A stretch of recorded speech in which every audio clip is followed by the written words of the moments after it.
Hey, so you know that problem you were having with that Intel machine and certain games and Oh, it no. becoming very unstable?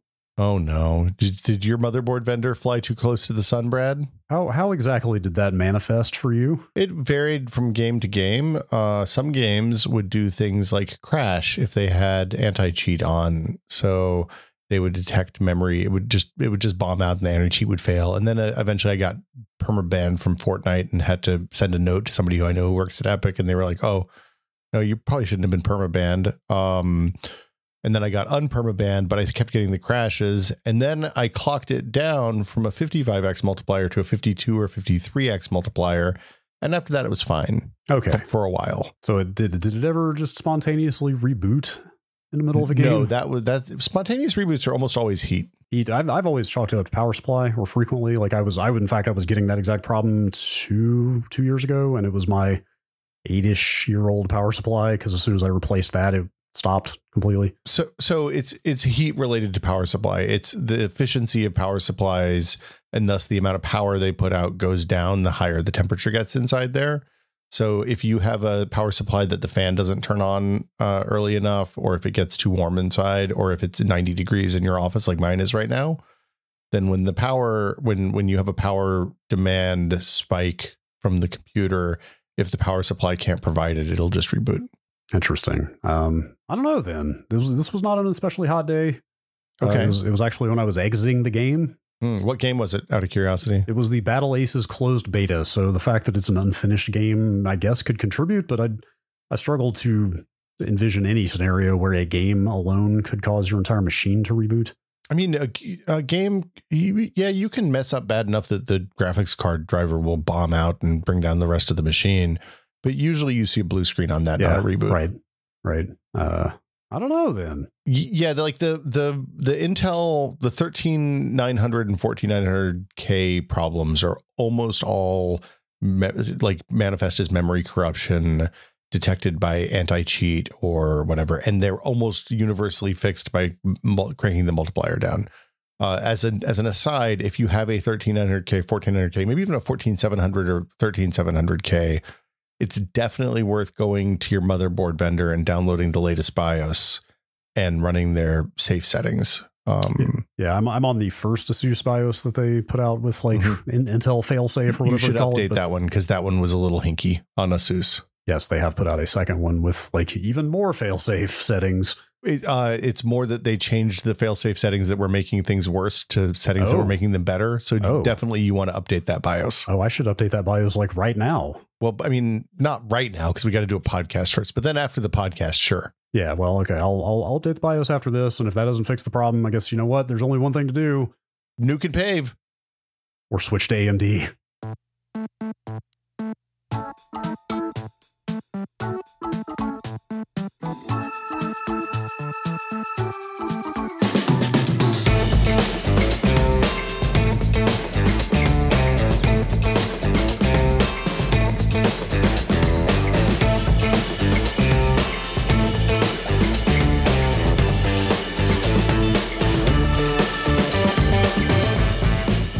Welcome to Brad and Will Made a Tech Pod. I'm Will. I'm Brad. Hello, Brad. Welcome back.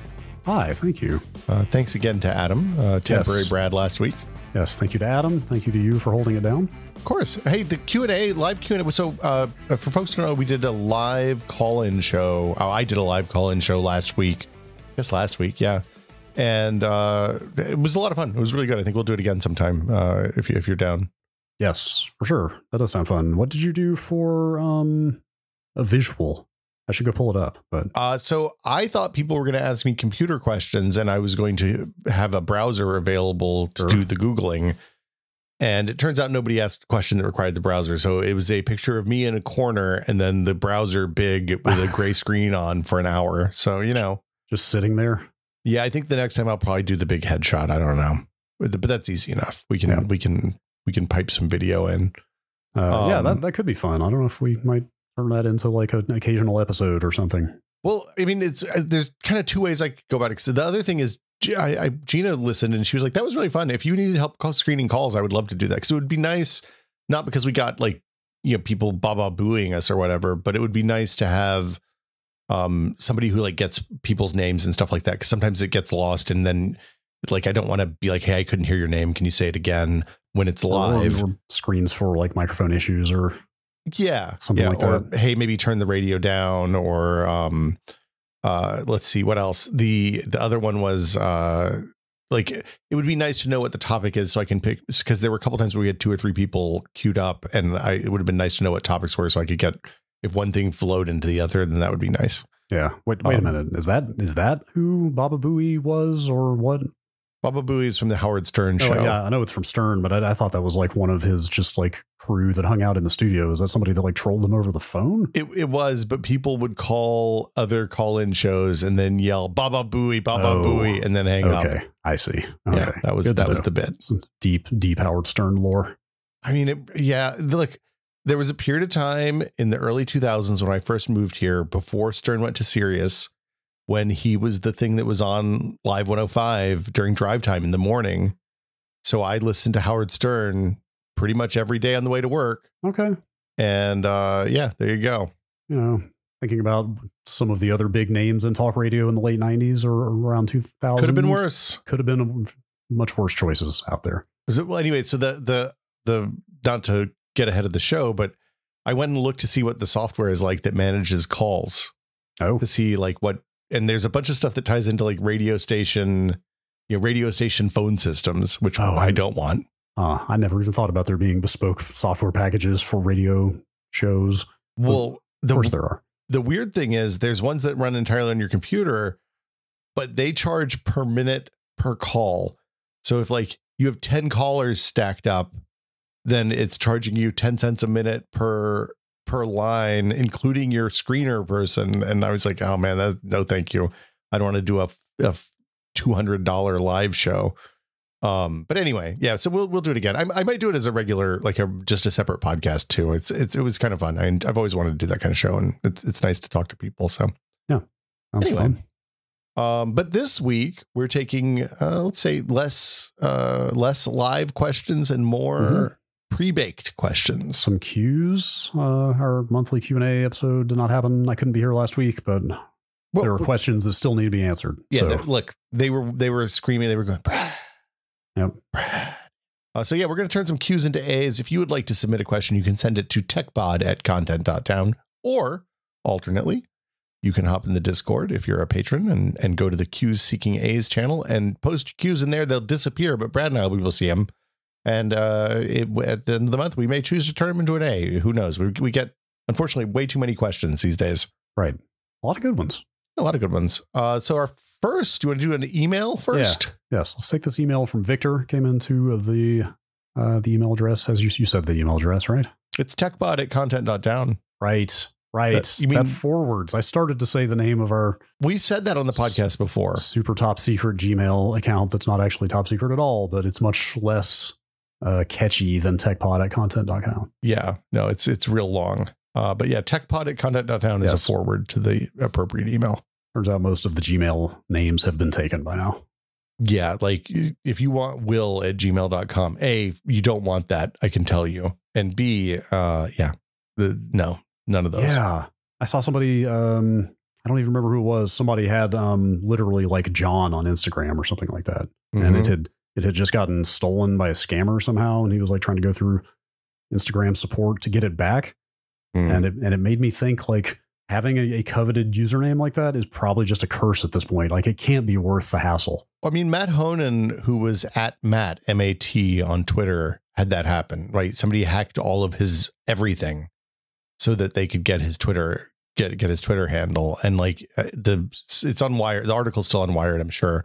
But it was haunting because he was sitting there describing being logged into his MacBook and watching stuff just disappearing. Whoa. Yeah.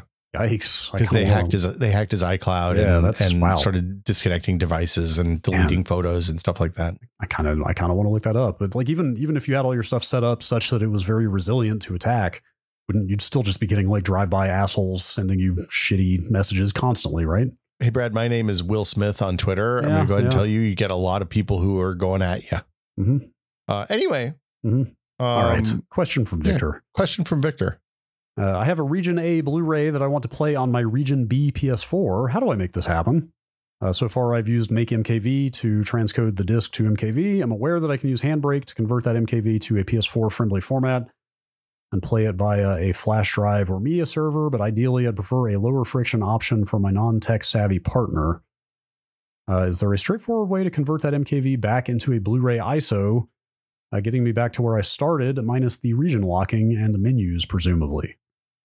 So, this is there's a bunch of different ways to do this. The thing that you've done is probably the easiest, honestly. Yeah, yes.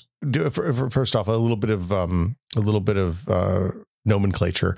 The transcode is when you change the video format from one format to another. What you've done with Make MKV is just ripped. So you're taking the video files out of the container that they're in on the Blu-ray disc and putting them into an MKV, which is a different kind of container. Yeah, like recontainered is another way I like to describe that. Like if you think of the what's the best analogy? Tootsie Roll Pop here, like a Twix bar. I was gonna say it's like a zip. It's like a zip, moving something from a folder into a zip file, kind of. Yeah, you're right. I like the candy analogy though. Let's say that like the video is the soft caramel center of a Twix, and the container format is the chocolate. Where's the wafer fit into this? No. Here, I got it. I got you. Imagine you have a chocolate M&M. Okay. And you have a machine that can take the chocolate M&M shell off and put it inside a Skittles shell. Okay. Oh, interesting. Now, this is a bad idea. This is going to be gross, but it's a thing you might want to do for science. That's what you're talking about here. Oh, God. Skittles exterior with M&M interior. Oh, horrifying. That's all. But the point is, though, the video data inside the video you're taking off of the Blu-ray when you stick it into an MKV with Make MKV is unaltered. Same video, same quality. It's not being re-encoded. It's the same codec. It's just in a different format, which is the MKV container. Mm-hmm. You could actually turn that into something like, I guess a PS4 probably plays an MP4. My guess is it won't play. My guess, I didn't look this up. I should have. My guess is that the MP4 container doesn't support the audio streams that are in that video file. That's possible. Because they're going to be like True HD or some Dolby, some crazy Dolby format that's like high def and protected-y. Yeah, that could be the case. The thing you could do is just take that MKV and if you have a disc burner, you could just burn it to another recordable Blu-ray and put it in your disc and it'll just work. The other thing to do, so the easiest, lowest friction thing is to put turn that MKV into an MP4 and just put it in a flash drive and plug it in. The slightly higher friction for you, but lower friction for your partner is for you to install the Plex server on your desktop PC or laptop or whatever, and dump that MKV into the folder, and then Plex will just kind of work itself out, or Jellyfin or whatever your streaming server of choice is. Yeah, I think that's one of those is the best way to go. Like trying to get this back into Blu-ray formats minus the region code encoding, like maybe possible. I'm not actually sure. That would be really easy, but the problem is you probably don't have a Blu-ray burner, because who has a Blu-ray burner at this point? Yeah, I mean those are pretty cheap. You can get an external USB one for not a lot at this point. Yeah. If you want to, but I don't have any experience with trying to remove region encoding because I just rip everything to MKV and throw it into my Plex. So. Well, the region encoding is gone when you move it onto MKV. Right. Like that's right. They've already taken care of that. The problem is now they don't have a way for the PS4 to be able to play it really. Right. Yes. And I think there's other tools that will strip the Blu-ray encryption from the Blu-ray file and produce an ISO. None of them are as easy to use as Make MKV, unfortunately. Yeah. And unfortunately, I think this problem is only going to get more obscure over time until we're at the point where nobody even remembers how to deal with it, because I think disc releases of movies are probably going to become pretty rare sooner than later. It seems like they might be short for the world. And also the 4K, ripping 4K discs is significantly more challenging than ripping Blu-ray. They are much bigger. Yeah, much bigger, and also the tools to use them are more esoteric, and it's not a great scene. Yes. All right. Move into some Discord questions here. You mean Q's? Q's, yes. Let's see if we can turn this into an A from Narfinger. When you had more normal jobs, did you have separate computers and accounts for private and professional life? I definitely did. I've never had a normal job. Well, I mean, okay, what do we mean by normal? I'm assuming here they mean job in an office that we commuted to. Because in that case, I had my home PC, which was just my home PC. I mean, I did play games on it for work, but most people don't need to play games for work. But that was the extent of, okay, no, I did do work because we did plenty of work from home. Like like in fact, I did that at GameSpot, but that was actually one of the big revelations at Whiskey was how easy those tools were to just access from anywhere. So come to think of it, I did plenty of work for Giant Bomb on my personal machine at home, but like there was still a separation. Like I had a work laptop, like we had work consoles, the stuff I had at home stayed at home and like didn't really interact with work in a deep way in terms of like VPNs and stuff like that. Didn't you bring you had to bring Wii U's or something home because the way save files worked? Gosh, wasn't there something you couldn't transfer saves on? Yeah, which console was that? I think some PS3 games wouldn't let you transfer saves. Oh, like Demon Souls, you couldn't move a save at all. I remember. I think there was the rare PS3 game and maybe some Wii stuff as well. Gosh, I'm not sure. But I think the reason you do this is because anything you do on your personal on a work computer theoretically belongs to your employer, right? So if you're in a position like us, like our not normal jobs are normal. Like when we started doing this podcast, you were really careful not to use any hardware that Giant Bomb had bought. Yep. Right. Just because we didn't want to accidentally make something that Giant Bomb owned. The same thing goes for it's just generally good practice to not do stuff on your employer's computers that you might eventually want to make money with or make a business. Yep.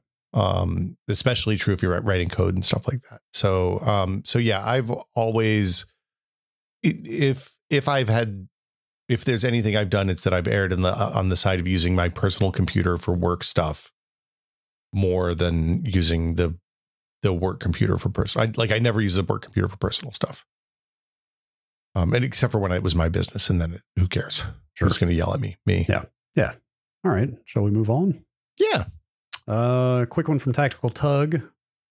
Is it possible to easily change the name of your Windows account? I recently did a full reinstall of Windows 11 as I got a new SSD and somehow managed to write my own name wrong when I set up the new account. That's a different one than is the normal problem, which is people using their email address and then it just takes the first 6 characters of your email address and makes that your username. That's the one people usually want to change. Well, and then it also turns your OneDrive, makes your documents file on OneDrive, which is maddening. It's all bad. Anyway, Tactical Tug concludes, I've tried looking online, but the guides I've found so far seem a little sketchy.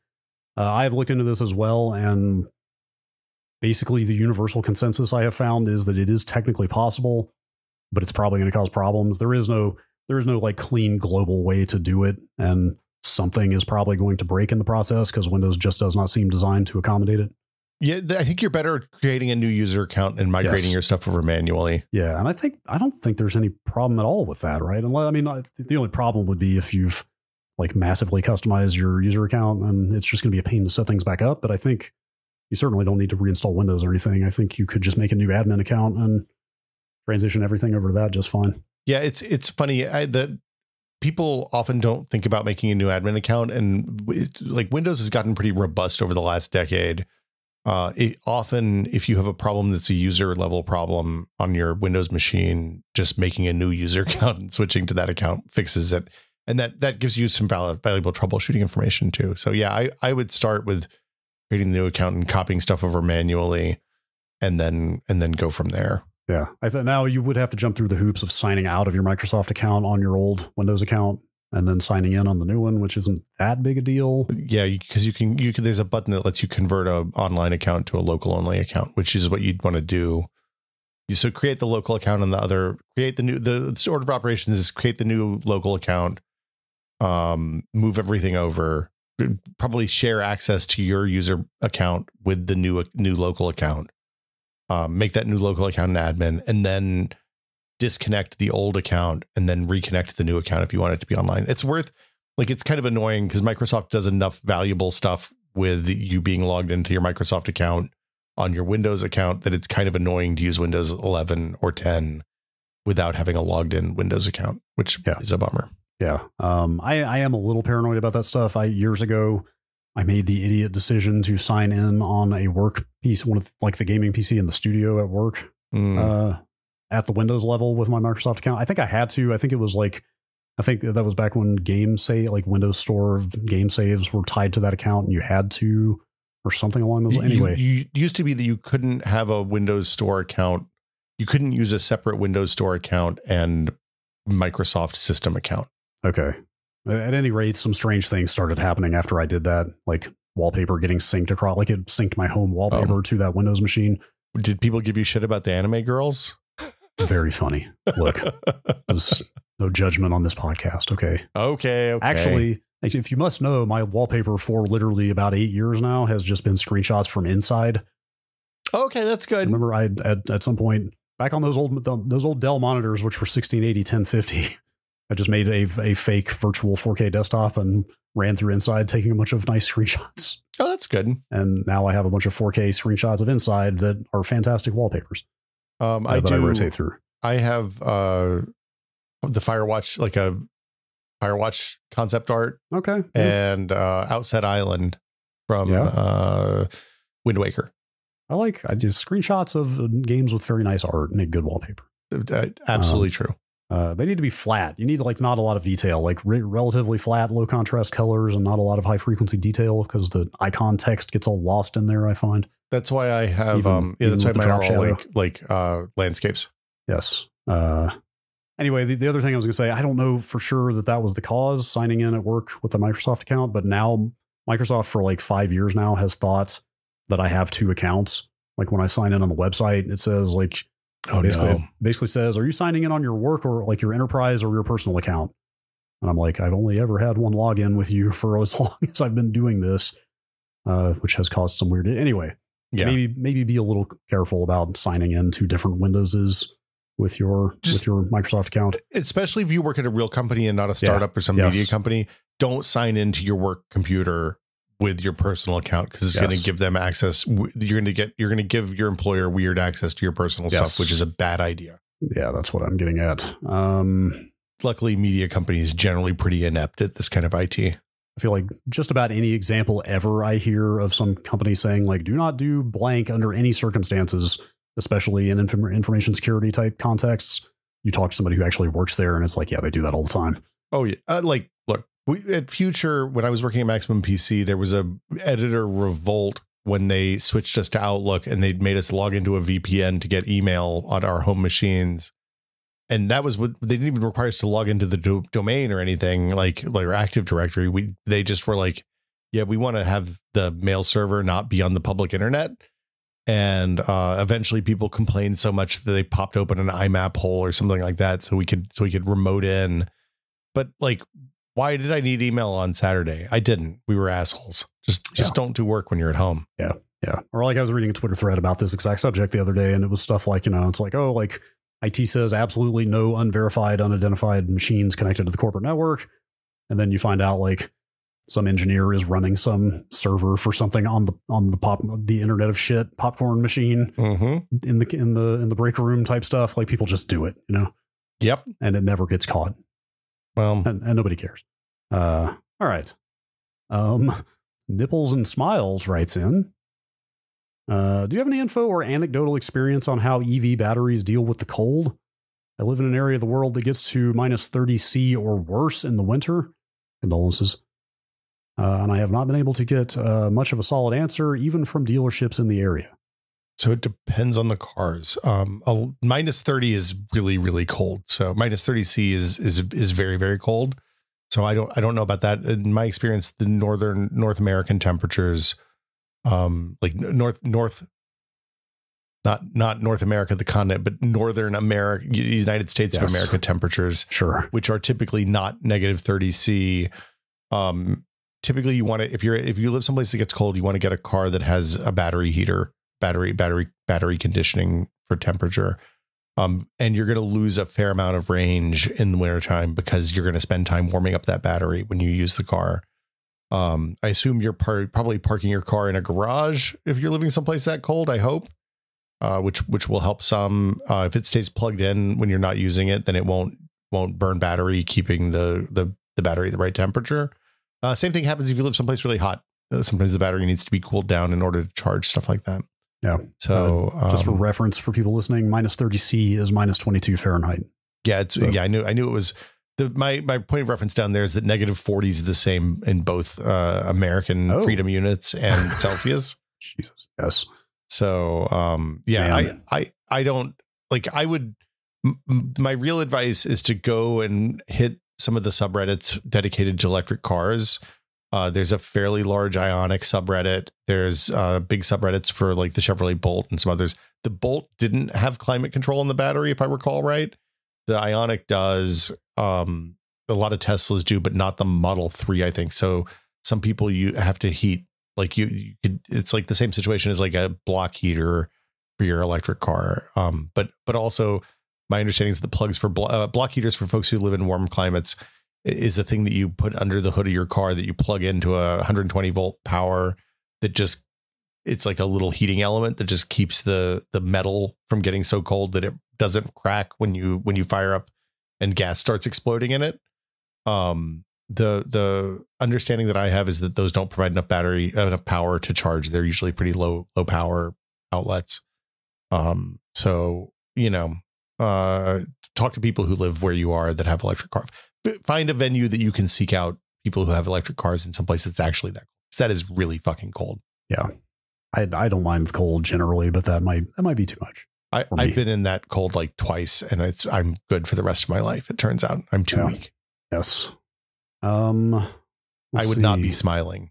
If I lived there, I don't think. Aaron MT asks, expenses with the ever increasing abundance of services, subscriptions, monthlies, yearlies, etc. How are y'all keeping track, if at all? Any desktop apps, phone apps, spreadsheets? I do as much as I can through my Apple account.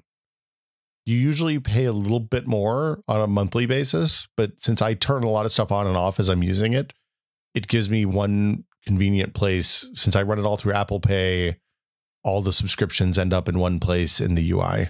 Oh, that's right. They act as some intermediary, right? Where they allow you to toggle straight through them. So when I want to cancel something, I just load that up. And to me, like for example, things that I know I'm always going to have. I have an 11-year-old kid. We have Disney, and I like Star Wars, so we have Disney Plus pretty much all the time. So I just pay an annual for that once a year, and I pay that on their website, so I don't pay the Apple tax on that. On the Paramount Plus, it's a perfect example. When there's new Star Trek stuff that I want to watch, I turn that on, and when the Star Trek stuff goes away, it gets turned off. Fair. So that I pay the extra 35 cents or whatever, 70 cents a month.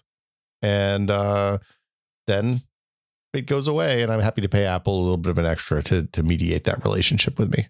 Gritting my teeth as you mentioned Paramount Plus. My complimentary CBS Interactive Paramount Plus subscription just got yanked like a month ago. Oh no. I've been writing that one for what, 3.5 years now? Yeah, I was gonna say you haven't worked for Paramount for a Paramount company since like 2021, 2020. I never said a word about it publicly. I was just like, please don't ever notice this. I mean, it's not like the best streaming service ever, but it does have the entire run of every Star Trek on there. Yeah, the entire run of every Star Trek. And actually, like, I love a Survivor. Like, I'm an absolute schmuck for Survivor. Right. I love. Really? Yeah, man. The puzzle design on the challenges and stuff is so fun because they follow Gilligan's Island rules, but they make these competitions that are designed to just break people's will to live. It's really great. As with anime wallpapers, not here to judge. Yeah, exactly. All of our shames are out today. Yes. I have another. Let's see if I can find it real fast. What do you do how do you manage this problem? Right. You're much better than I am at this stuff. Well, yes and no. I have an answer. It's going to be deeply unsatisfying though. Okay. I just don't subscribe to stuff. I'm as resistant to it as humanly possible. We have the advantage of having a nice San Francisco Public Library branch 3 blocks away. Yeah. And they get tons of Blu-rays, so we can generally even like full seasons of TV shows on Blu-ray. So there you go. So that's a nice, easy way to watch a bunch of stuff. Also, just don't watch that much stuff. Well, I mean, so that's the thing is, like, I'm not the TV watcher in the house, right? Yeah. This is like the Rich Dad Poor Dad episode here because I guess I should say I also participate in a weekly movie and TV podcast, so that like a lot of my watching time goes to that now. So so I don't watch a ton outside of that. Yeah. Sorry, I'm trying to find it. I have another. Here it is. Okay, I had another email that kind of ties into that subject from Poochie D1. I'm moving in with my partner next month. It's my first time living with someone in a romantic way and not like a roommate. Boom chicka wow wow. What tech or apps do you rely on in your relationship? I'm wondering about small stuff like apps that sync grocery lists or whatever, or if you want to give me general advice, that's cool too. Okay, well, the thing I'll tell you is people get stuck in washing machines much less than the internet led me to believe. Okay. That's a universal tip. Yeah, you have to use the least common denominator for tech related things in my experience. Sure. So, for example, I'm a big fan of digital lists for keeping track of things I need to do, things I need to buy, chores I need to get done. The other people who live in my house with me, not so much. So we have a giant dry erase board stuck on the side of the refrigerator. Oh, that's a good one. Yeah. And that's how, that is the ones. There's one that's a calendar one that I made on the laser cutter and has like it's magnetic. So we can put little magnets on there that are like, you have a dentist appointment on Wednesday, blah, blah, blah. It's also a dry erase. So we can write things that we don't have magnets for. And that's the sole source of truth for what we're doing this week. And then the other one is for stuff we need to buy on the list when we go to Target or to the grocery store or Costco or whatever. And those are so my answer is just get a couple of dry erase boards and some markers, maybe a nice eraser. Yeah, that's a good one. We have a dry erase board too. We don't write on it nearly as much as you do. We kind of forget that it's there a lot, but it is quite handy. You can also get there's like dry erasey type markers that can just write on mirrors. Oh, that's nice. Like we have a big mirror over a table in the living room, and it's kind of right centrally located. And so like sometimes stuff just gets written on that mirror. Well, so dry erase markers you can just write on glass too. Oh, is it the same exact type of marker? I didn't want to assume that those would work quite the same way on glass, but you can beautiful mind up your whole house if you want. Okay, all right. Merit to that. The sole source of truth is the key thing, though, right? Like you don't want to have your list and their list and then combine. Then like that's just a recipe for frustration. Yeah, I'm terrible about like I've got some stuff that's years old in iOS Notes. I still use Simple Note here and there. Google Docs for some things. Like I'm bad about centralizing that stuff. Like maybe a shared calendar. We have been toying with the idea of doing that here. Like if everybody uses it, then it's great. If only half of or a third of the people use it, less good. Yeah, for sure. Yes. Yes. I can tell you from experience that scheduling on a central digital calendar requires everybody to fully commit. Everybody has to opt in because if they don't, it's terrible. Yes, that's for sure. What else? Let's see. We tend to do just about all the grocery shopping together. So that like sharing lists that sounds horrible. Why? Look, when you go to the grocery store, is it a leisurely like do you go in there and like walk around and look at stuff and think about what you're buying? Or do you go in with a list like a ninja and just bam, bam, bam, bam, bam? I've got everything on the list. I'm out at 7 minutes later. I do the former. Yeah. She mostly does the latter, but not that militant about it. Like we kind of generally walk the whole store. Oh God. No, thank you. We much like the library, we live 3 blocks from a Safeway. Like the more the hand wringing and strife over 15-minute cities happens on social media, the more I realize like I'm just kind of living it. You've been living it for as long as I've known you. For 15 years here, and it's amazing. Like the amount of time when we used to live 3 blocks from a grocery store and 3 blocks from the library and 3 blocks from a retail district. And like, it was so nice. And I don't like the people who are upset about losing all that time in their car. I just fundamentally don't understand. But anyway. Yeah. Also, nobody's stopping you from still having a car and still driving places. Yeah. Well, like anyway, don't need to get into that. And anyway, the Safeway here has like $5 Fridays. So we just kind of build our weekly shopping trip around that and go on Friday afternoon and get whatever's on special and whatever else we need. The thing I was going to say, though, I'd found out recently, maybe everybody else knows this, the iOS Notes app now has just like checklist functionality built into it. It has for years. Yeah. I figured that was not a new thing, but it was also reminders. So iOS Notes and reminders are both shareable. So in like not exactly in the same way like Google Docs is, where you can see people writing at the same time, but like it will diff changes and upload your changes. So like in a perfect world, we would both have a target. We would have a shared memory hole, bag of holding, whatever target that list that is like, hey, if I'm at Target, if you're at Target, you're good. Often, yeah, but we don't believe in digital lists here. Yeah, dying inside slowly. Sure, somebody doesn't believe in them. We have technology to solve the problems. Like, hey, honey, can you go take a picture of the list on the fridge for me? I forgot when I left. Fair. Yes. Or, hey, I made the list for Target after you already you added stuff to the list after I already made the shopping list, so you didn't make the cut and it'll be here next week. That's a good one. What if you set up a permanent camera pointed at the whiteboard and then you can just access that camera from anywhere? If only there was some technology that solved this problem. Hey, what are you doing today? Oh, it's on my calendar. Well, I don't look at the calendar. I don't know. Just bring back, wasn't that the internet's first webcam thing? The coffee pot. Coffee pot. Just bring back the coffee pot cam. Man, I wish I had coffee right now, except for it's 1,000 degrees here. Yeah. All right. Here's a question from MSC. A lot of new names this month. I like it. Can the average Joe homeowner ever benefit from having a 10 gigabit internet connection? Are there any scenarios where 1 gigabit just won't cut it for home use?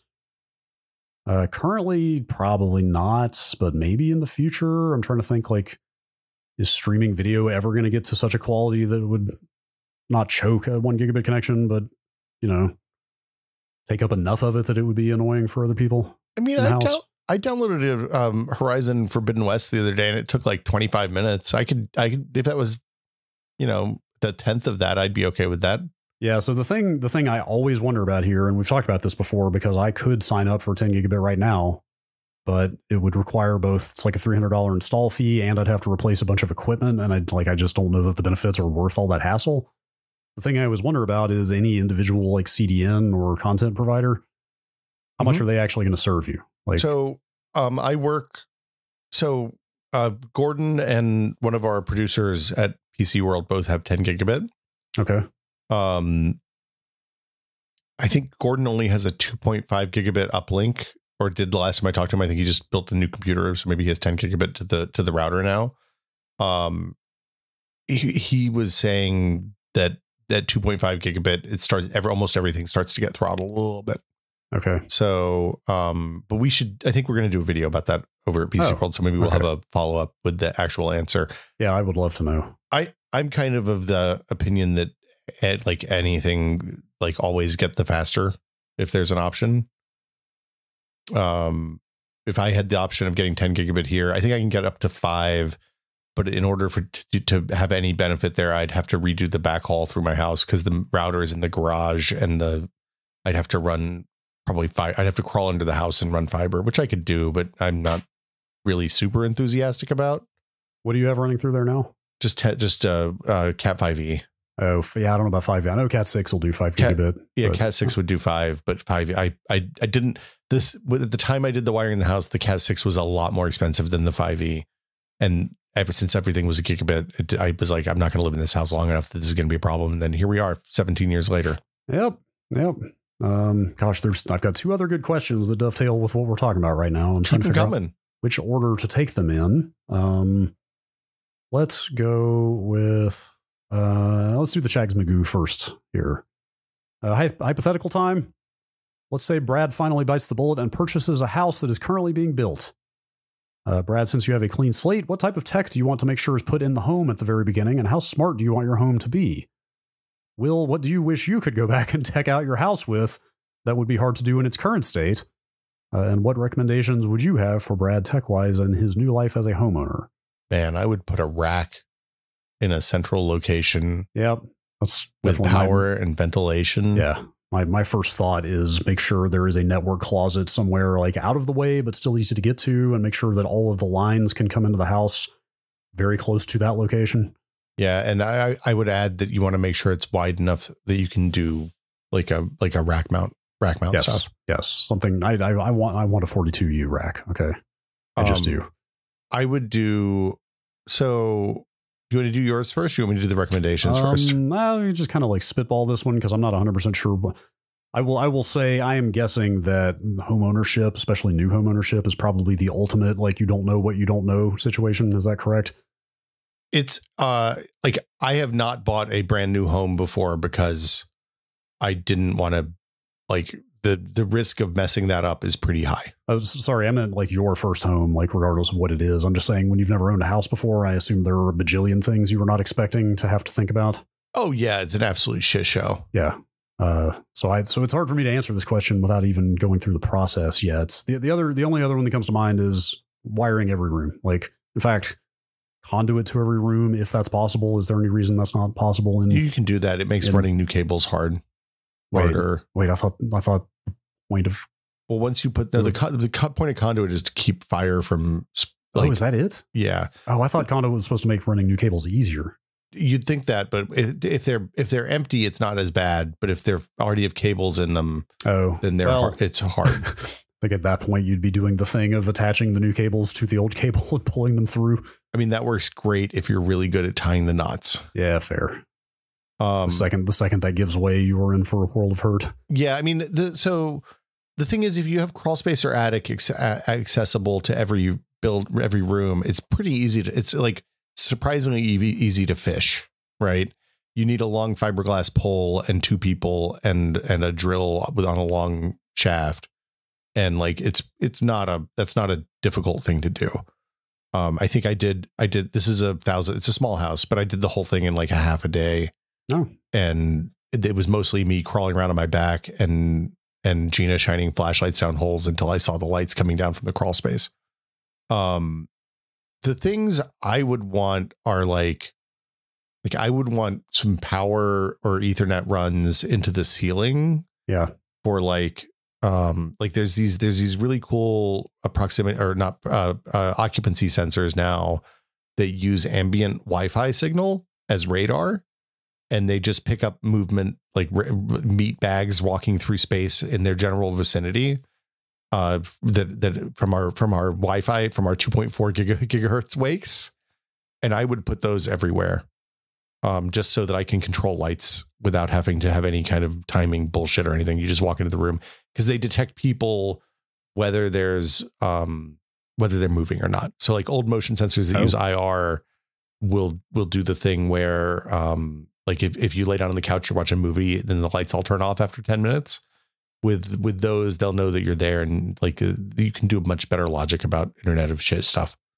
Are those piggybacking on your existing? Are they using your existing Wi-Fi signal, or are they putting out their own separate spectrum or something? No, they don't work if there's not a Wi-Fi router in the general proximity. I see. So have you ever seen a visualization of what they are seeing? No. I wonder. I would love to see. You mean like the software setup for it? Well, no. I mean, like, have you ever seen like a visualization of what the signal looks like? What shapes are being detected? What I'm curious about is how identifiably human in nature the shapes that are moving around are.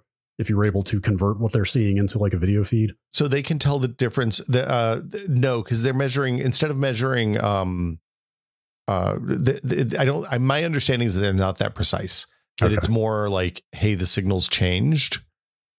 Or the signal's changed by this amount, that they're detecting the amount of water in the room that wasn't there. Got it. Like you set a baseline, and then like they can tell the difference between a dog and a person because of the amount of water in the body is different. So the amount of radio absorption or whatever is different. My understanding is they're not generating it's not like a LiDAR map of your room. Okay. Yeah. I mean, I was sure there would be no facial features or anything, but I was wondering if it could see like head and limbs, for example, but maybe not. Well, so you can tell. And the thing that I don't know, because I haven't set one up yet because I haven't crawled into the ceiling to run power up there. But my understanding is until like the difference between somebody who's sitting and laying, and I don't know if that's a thing that you train or if that's a thing that you can say, okay, this is where the sofa is, and if there's water here, then that's somebody laying down. Yeah. The ceiling runs is a good one, also just for Wi-Fi access points. I'm trying to think like what else. It's maybe this is sad. It's pretty much all networking related stuff for me that comes to mind, but maybe some climate control stuff. I don't know. Well, so, okay. Whole house fans, if you live in Northern California or places where it gets cool in the evening, even when it's hot during the day. Yeah, yes. A whole house fan, which is like a high CFM, like a really, really high CFM fan that exhausts. And what you do is you hook that up someplace where it'll suck all the air out of your house, and you open up the windows at the end of the day and just burn all the hot air out. And like that is an unbelievable thing if you live where we live. Yep. Other stuff, like always put in more power than you think you need. Mm-hmm. Under counter lighting is magic in your kitchen.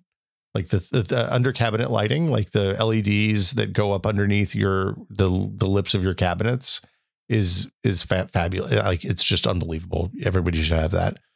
Oh, you just gave me a good idea. Like I was thinking as you described that would work as a nice nightlight. You could just set them to be at like 2% brightness at night. Yep. So you can like go get a drink of water at night or something. But then that made me realize you could like run those along, for example, the back of your dresser in your bedroom and make a nightlight, a direct an indirect ambient nightlight that way without having something stuck in a plug and like assaulting your eyes with brightness as you walk by. Just something that's like very subtly illuminates enough to walk around in the dark. Like there are things that people are doing with like LED splash lights on the underside of step sills, so you have like a little bit of downlighting on your stairs.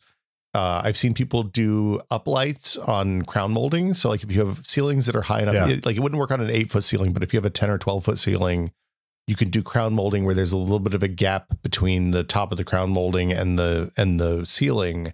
And then you can put an LED strip that shines up from there. And that's a lovely thing for like a nightlight for a kid or whatever.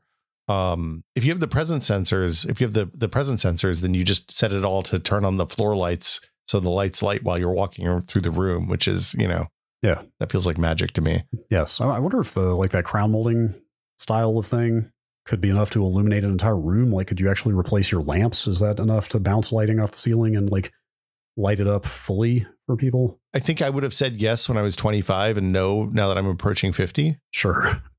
But yeah, like I think there's like, I would say always put in more plugs than you think you need. Always run more Ethernet than you think you need. Think about where you're going to have your cable and all that stuff come in, and run some fiber to key locations for that. Yep. Think about if you're thinking about if you're in a state where the rules about power generation make sense, not having solar and probably at this point a battery, since they're getting very reasonably priced, is leaving money on the table. Yeah. Yeah, are we at the point? I've been thinking about that for a while. Like, and it's going to vary by every area is going to, because power bills are different in every area. Varies based on the facing of your house too. Right, like if you don't have a good southern exposure, it doesn't matter. Like this number, there's no one size fits all for this number or this inflection point. But like, you always talk about people who install solar saying like, it's going to be roughly 12 years before this pays for itself. Stuff like that. Like, what is the reasonable cutoff where everybody should get solar? Like I don't know, 3 years. I mean, the panels last 10 years. So if it's less than 10 years, it seems like you're winning. Yeah, that's fair. I have a friend who just put panels on his house. And if you're sure you're going to stay there for that long. Well, but if you're we should probably do a whole episode about this. It's a complicated topic. And the only reason we haven't yet is because it varies based on state, which means that the audience is going to be segmented. So what's true in California may not be true in Texas or Arizona. But like in California, I have a friend who just put panels on. He lives in the Central Valley, and he went from paying $500 a month to paying $5 last month. I think he said, with the air conditioner burning the whole time. Man, so, if you put the install cost out of your mind and just look at the power bill, like that's probably a pretty good feeling. But even if your normal power bill is $400 or $500 a month, and the install cost $12,000 plus batteries, then like you've won. Yeah. So yeah, I don't know. That's going to add up pretty quick. But yeah, the main thing is don't do anything too permanent when you start, because you're going to live there for a little while and you're going to realize some stuff. And also it's easier to do things like redoing wiring before you move in, because if you have to start knocking holes in walls and stuff like that, way easier to do that before you've moved in than it is after you've lived there for a little bit. Yep. All right, I'm going to swing back around to this other question that ties into the 2 questions ago from iOS Nerd. What are your recommendations and advice for creating and building out a better home network setup for a medium to large home? I'm not looking to go full on home lab with rack mounts and all that, but something of a more prosumer setup than my single ASUS RT AC88U wireless router, so my wife and kids don't have to yell at me that the internet is working well. Is not working well. I've heard you talk about your Unify access points, but always wondered how you'd suggest connecting those to your ISP modem and connecting wired devices at the same time. Thanks in advance.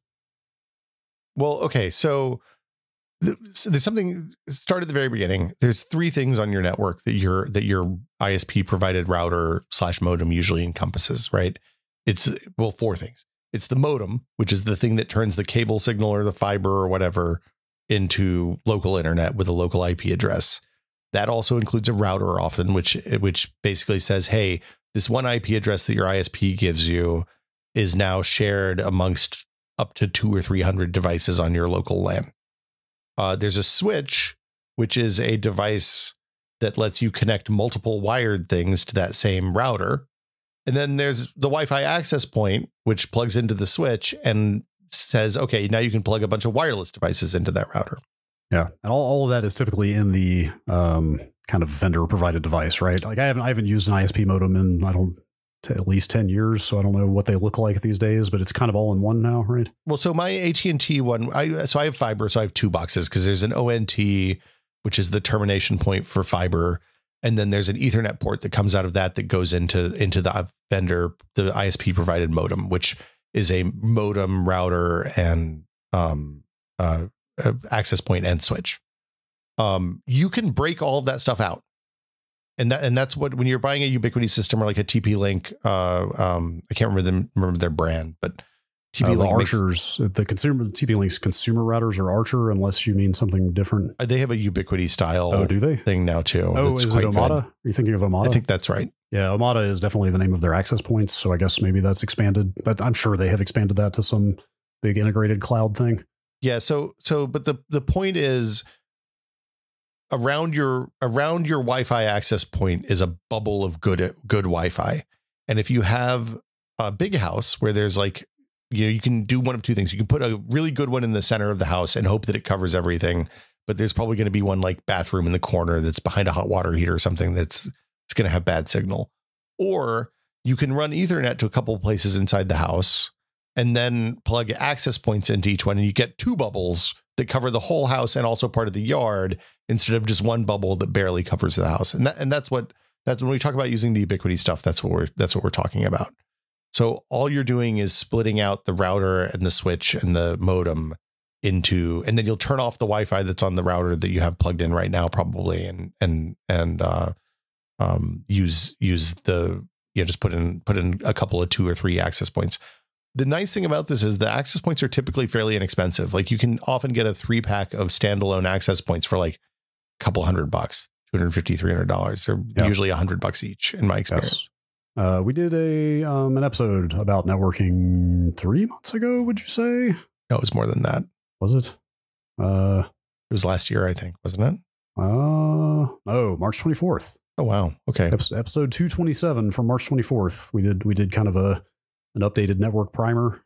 Might have, or definitely would have some more info on this subject that you might, if you haven't heard, you might want to go back and listen to. Yeah, I don't know what to recommend. It's a hard balance to find between like someone who wants a better router, like more reliable home networking, but also doesn't want to deal with like endless configuration. Because like there are nicer options, Ubiquiti, MikroTik, like there are brands that have, there's another one, Firewalla. Oh yeah. Is another one. They're all like integrated, made by reputable vendors, like integrated and kind of ready to go, but you still need to know how to configure them from a network standpoint, which can be a lot. So yeah, it's like finding the balance there of like how much time you want, how much headache you want to have to deal with. Well, so setting these things up is tough. So the nice thing about this though is once you set it up, generally you don't have to you don't have to touch it ever again. That's what I was going to say, is like the configuration might be a little more involved, but generally these things, once you get them where you want them, they just go, and you don't even reboot them for months at a time. Well, and also you don't have to do it all at once. So you can just turn off the Wi-Fi in your existing router that has Wi-Fi built in when you get some new access points, or you can leave that one on and set the SS. You have to set all of the Wi-Fi settings the same: the number of channels, the width of the channels, I guess not the channels that you use, but like the SSID and the WPA key and all that stuff has to be the same. But if you do that, then your devices should be able to seamlessly browse from switch from one access point to another, just like you do when you're at work and you're using the work Wi-Fi on your phone, and you walk from one side of the building to the other. You're probably crossing 6 access points there. So you don't have to replace the router and the switch and the access points all at once. You can just get a couple more access points, run the Ethernet through the house, and then call it a day. The other thing is, a lot of houses, especially if they're built in the last like 20 years, have Ethernet already run. They may not even be exposing it. It may be inside like the walls where your phone plugs are. It may be that your phone plugs use Ethernet. That's a fairly common thing, because often they would use Cat 5e or 6 for like analog phone signals. You'll have to rewire wherever those wires. You have to figure out where those wires come out and do some reverse engineering and redo the ports on them. But that's a relatively straightforward thing to do.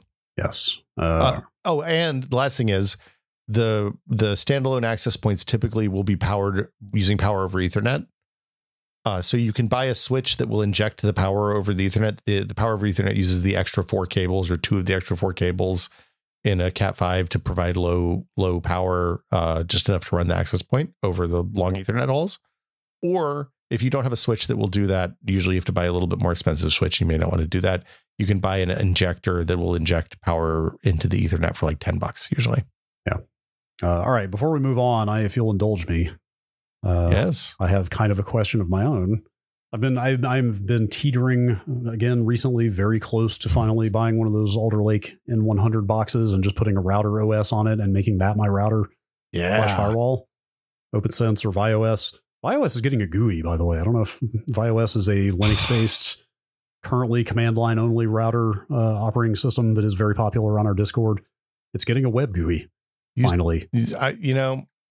I thought that they were keeping it real, man. I thought so too. But anyway, I mean, my router has a GUI. No, thank you. That would give me the confidence to actually use it. But anyway, the reason I bring this up, all those little boxes have 2.5 gigabit ports on them. Yeah. So I could get, like I said, it would be a lot more money and more switches replaced and stuff if I were to go 10 gigabit with that for my ISP. Mm-hmm. But if I get one of these things, is it worth going through the hoops of getting the 10 gigabit service if it's getting busted down to 2.5 gigabit once it comes into my router? I'm torn. How much is the 10 gigabit service? I think it's the same price per month. I think it's just that install fee. Oh my God. My head's gonna explode. I just haven't cared so far. Like, you ever seen scanners? That's what I feel like now. Like my internet is very fast already. Killing me. But again, even replacing, like I'd have to crawl. Like I've got my router mounted on the back of this desk. Like I'd have to crawl under there, pull the old one off, set this new one up, like configure everything from scratch. Like it's not nothing. Brad, I'm sorry that it would be a mild inconvenience for you to upgrade your internet to data center levels. No, it's 2.5. But that's the whole question though.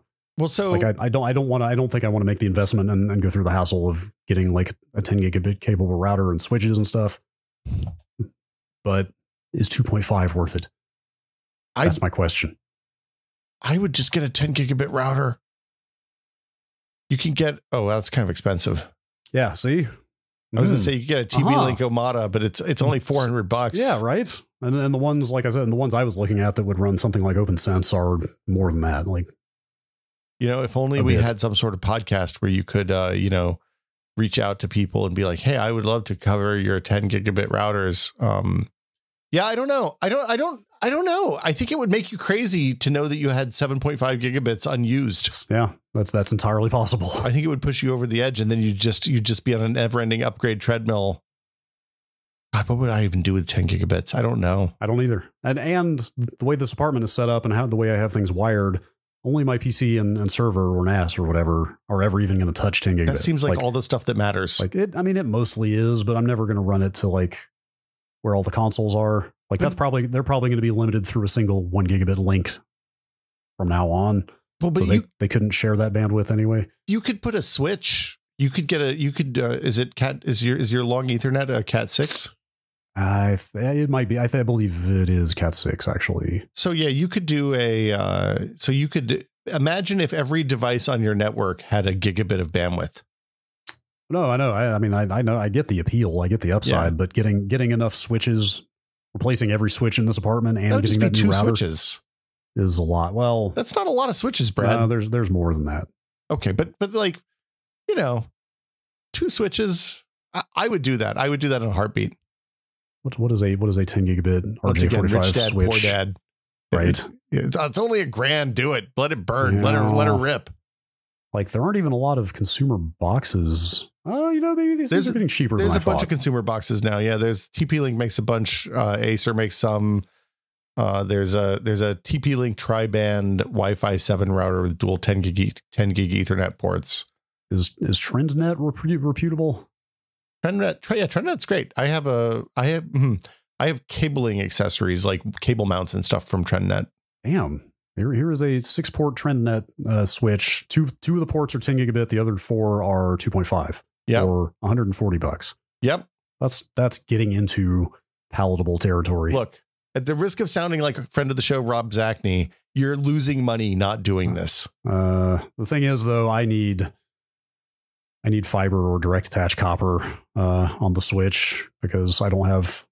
This is getting very detail dense. I realize I don't have built-in 10 gigabit Ethernet ports on either of these computers.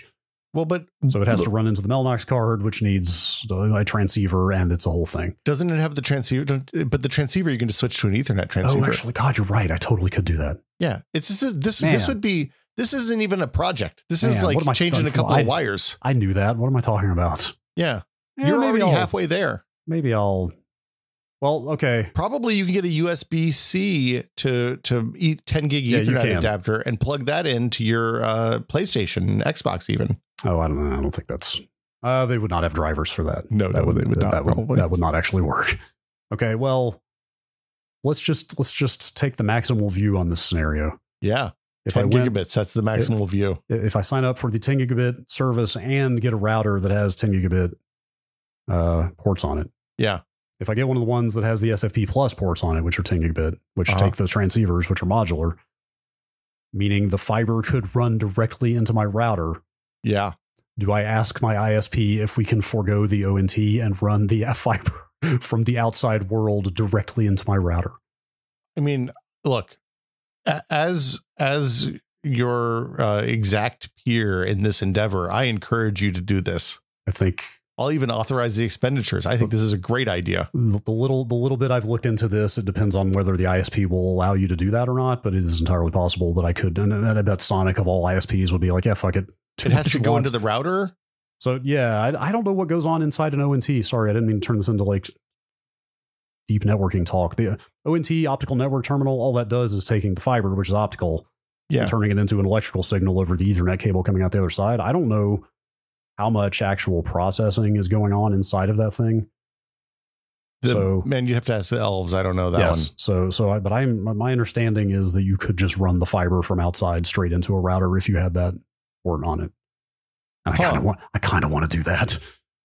I mean, I think this sounds like a great idea. There's no reason to do that and not just use the ONT. I just kind of want to. I mean, look, the reason to do that is because fiber's cool. I don't know. Right. Yeah. Last time I went to Central Computer, I was walking around and they have just a whole bunch of like pre-terminated optical fibers that are just ready to be plugged into one of those transceivers. Some of them have the transceivers dangling off of them. Okay. So yeah, like the technology's there. It was way less expensive than I was expecting. Yeah. And I was like, maybe I should get put on the knee pads and belly crawl through the crawl space once more. Fiber has gotten very cheap. Like, shockingly. Just the fiber itself, not any of the equipment that needs to be on either end of it. The problem I have is that because I have switches on both ends that have the transceiver slots. It's only 2.5 gig switches, but I could do that. I just haven't. frankly, I really don't like the crawl spaces. It's like an 18-inch clearance in some places, which is like, it's pretty low. I'm a little thicker than I was the last time I went under there. So that sounds claustrophobic. Yeah, I don't want to get stuck is the thing. I'd have to take a shovel. So anyway, yeah, I think you should do it. That's my advice. Yeah, I think you'd be a fool not to. Future networking adventures to come. Yeah. Stay tuned. All right. Last question here. This is from Hobby Daddy. Hypothetical scenario. Discord makes a change that allows all forum posts from servers to be web indexed, but requires your server to be set to a public read-only configuration. In other words, non-patrons can view the contents but not engage. Would you opt into this update? It's a very specific question. It is an oddly specific question, but I could take a stab at where they're coming from. I assume they work at Discord and they're doing some low-key product analysis. No, this is just a guess, but I'm guessing where they're coming from is that there is a growing sentiment that Discord servers and ephemeral chat type environments are an awful, I mean, it's not even a sentiment, it's kind of factual. Yeah, I agree with this. They're an awful way to retain information, like even forum threads arguably are not as straightforward and searchable and direct as something like a wiki, but at least forum threads are easily crawled by search engines. You can find what's on them. It'll usually just take you right to the post you need. Yeah. And, information, knowledge that gets shared on Discord, it's still there, but you have to be on the server. You have to know how to search it up once it's old. Like, it's not a great way to retrieve stuff. So the number of like communities that are directing people to Discord servers these days saying like, hey, for support, just come to our Discord. And people increasingly are like, I just want to Google a wiki. I just want to like find the information on the World Wide Web. Yeah, I agree with this. I think it's also, if something ever happens to Discord, all that information goes away, which is a bummer. There's also that. My gut reaction is no, I would not do that, because I think our patrons have joined this community with the expectation of it being private, or that people have talked on that server assuming that it's going to be a private server and not just suddenly viewable by the entire world. Not that there's anything, we're not trying to hide anything, but you know what I mean. Yeah, so I would say for me, it would have to be everything after this point is public. Yeah. Like if you could flip a switch that says, hey, full disclosure, we're making this read only for the general web. And here are these areas that are not, and here are the areas that are, and make that clear. And there's a clear delineation. I would do it, but probably not other than that. Also, we don't really have, I guess we have a lot of tech support stuff, but it's like, yeah, it's an interesting question. Cause like, I think back to like the old Ars forums and how much of a resource those were for troubleshooting, just general motherboard troubleshooting. How many times I find something on Tom's forum or Hard OCP or something like that relating to a BIOS setting. And it's a little bit of a bummer that our stuff is behind a forum. Also, we have a lot lower moderation overhead than Tom's or Hard OCP or any of those places have for their message boards. So yes. God, is Hard OCP still going? Hard OCP is still around. Kyle popped up in the PC World chat the other day. Oh, wow. Wild. Yeah. That used to be my like overclocking forum of choice for a long time. It was kind of the overclocking forum for a long time. I guess so. For early stuff. But yes. Yeah, so I don't know. I like, maybe that should be a vote. Maybe that's the real answer. Yeah. I mean, it's hypothetical. This is not actually being proposed or anything. I kind of think I would just blanket no, because I tend to think that communities benefit from some kind of barrier to entry. Speaking of moderation overhead in particular, like I'm somebody who thinks that, for example, Something Awful has benefited quite a bit from the guardrails and obstacles there are to posting on that forum. Well, at least in the time when that was a relevant site still. That's okay, fine, whatever. Honestly, I think the other question I have is that I would like, I almost wish that there wasn't permanence on Discord. Like, I wish that things just faded out after 6 months or whatever and kind of disappeared. I don't know if I can back that one. Yeah, I know. Like, if there's a place and time for data retention, like if you have a corporate Slack, you have to have that. Yeah. I feel like Discord being ephemeral, like I treat Discord like it's ephemeral, even though it's not. So why not make Discord ephemeral? That's absolutely the way to do it. But I'll think of things that somebody mentioned like a year ago that I'll go back and dig up. Like somebody's like, oh, so-and-so box that you might like router or whatever. Mm-hmm. Or what was that tutorial somebody mentioned? What was that GitHub repo? you know, and Discord search is not the most friendly search out there, but no, it's bad. You can bend it to your will eventually and dig up stuff like that. So I'm glad it's still there. Can we do this DC actual question real quick? Sure. Read any good books lately? Why, yes, I have. I just finished Annalee Newitz's book from like right before the pandemic. I had it on my pile of shame for a really long time. And it's called The Future of Another Timeline. And it was freaking rad. Also, oh, never mind. I was like, also Amazon selling it for practically nothing right now, but that's with a signing up for a subscription deal. So that doesn't count. But yeah, it's definitely worth reading. It's very good. Fiction. Unless, you know, I mean, maybe it's not fiction, maybe, yeah, but it is about, you know, going back in time and stuff like that. Sure. Yes. Changing the time stream. Okay. That sounds good. I do not read a lot of fiction these days, for better or worse. Mostly history and stuff. I picked up the novelization of Revenge of the Sith on your recommendation. Did you?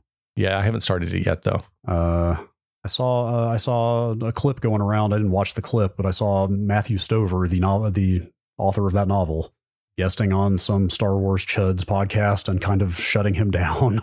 Perfect. When he got shitty. So Matthew Stover seems cool. There you go. Yes. I've seen that book referred to recently on Twitter as the finest Star Wars novel written to date. That seems to be a widespread perception. I heard it described as the finest of the legends for sure. Yeah. The non-canon canon.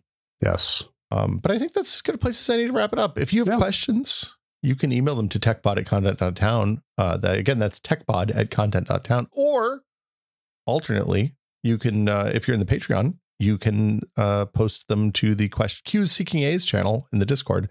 And if you want to know how to get into the Patreon, well, into the Discord, let me tell you. You go to patreon.com/techbot, and for $5 a month, you get access to the patron exclusive episode. If you're not paying for the patron exclusive episode, the Q&A is live. This month's patron episode we just posted for everyone, partly because I recorded it on Twitch and it seemed weird to like record it and then make it not available, but partly because we thought it was a fun experiment, so everybody can enjoy a little bit of that. But yeah, we're listener supported. So without patrons, there's no show. We appreciate everybody who comes and supports the show. Yes, we do. And we especially appreciate our executive producer tier patrons, including Andrew Slosky, Jordan Lippett, Paddle Creek Games, makers of Fractured Veil, Bunny Fiend, Joel Krauska, Twinkle Twinkie, David Allen, James Kamek, and Pantheon, makers of the HS3 high-speed 3D printer. Thank you all so much. And I guess, Brad, that'll do it for us this week. It will. Yes. Thank you to everyone who listens and supports. Yes, thank you. And we will be back next week with another show. Until then, keep doing the things that you do. I don't know. Stay cool. Bye, everybody.